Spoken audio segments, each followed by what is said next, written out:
Ang lalaking hinire para hanapin yung spy sa FBI na siya lang din pala. Siya si Robert Hansen, isang agent ng FBI mula 1976 na merong malaking sikreto. Dahil sa maliit na sahod, dito nga siya nag-decide na maging spy para sa mga Russians kung saan nagbebenta nga siya ng mga importanteng impormasyon galing sa FBI. Basically, kahit anong impormasyon laban sa Russia, inaalam nga ni Robert at binibenta sa kanila. Para hindi malaman ng mga Russians kung sino siya, dito nga siya gumamit ng alias na Ramon Garcia. Sa mga sumunod na taon, dito nga siya nagpatuloy bilang spy habang nagtatrabaho pa nga rin sa FBI. Ang dalawa sa may natrabaho ni Robert sa FBI ay mag-recruit ng mga spy and alamin kung meron bang spy doon sa FBI. Obviously, isa nga siya doon sa mga spy na yon, so hindi nga niya ibubuko or ipapahuli yung sarili niya. Kapalit ng pagiging spy niya, dito nga siya binabayaran ng Russia ng maraming pera at mga alahas. Ginawa nga lang niya to ng paulit-ulit habang walang kaalam-alam yung FBI na yung mga sikreto nila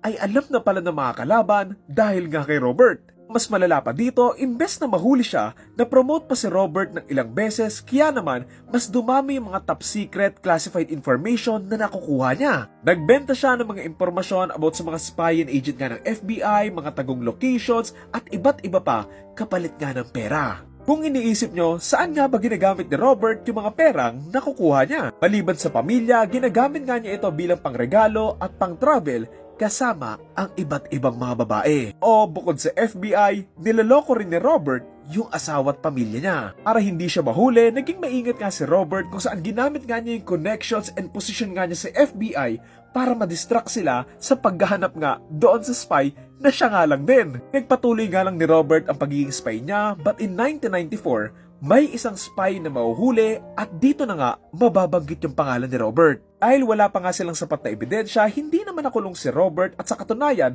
na-promote pa nga siya noong 2000. Pero ang hindi niya alam, kaya lang pala siya pinromote ay para mas mamonitor nga siya ng FBI at para mas madali nga siyang mahuli kapag may sapat na silang ebidensya sa kanya. Ayun na nga, on February 18, 2001, dito na nga siya tuluyang inaresto matapos nga siyang mahuli na maglagay ng mga classified and top secret na mga documents sa loob ng isang garbage bag. Kabuuan, umabot ng 22 years ang ginawang pangloloko ni Robert sa FBI. Malabas nga doon sa investigasyon na kaya daw hindi daw nila agad nahuli si Robert kasi nga magaling naman din siyang spy. Una, hindi nga siya nakikipagkita at gumagamit nga siya ng ibang pangalan. Pangalawa, kapag nagbibigay nga siya ng mga documents at tumatanggap nga ng bayad, pinapaiwan niya lang to sa iba't ibang mga lugar kung saan dito nga niya to dadamputin. July 2001, nag-plead nga siya ng guilty sa pagiging spy nga para sa Russia since 1979. Noong 2002, dito na nga siya nasentensya ng panghabang buhay na pagkakakulong sa pagtatrader nga sa sariling bansa niya na wala nang ang tsansang makakatakas pa siya.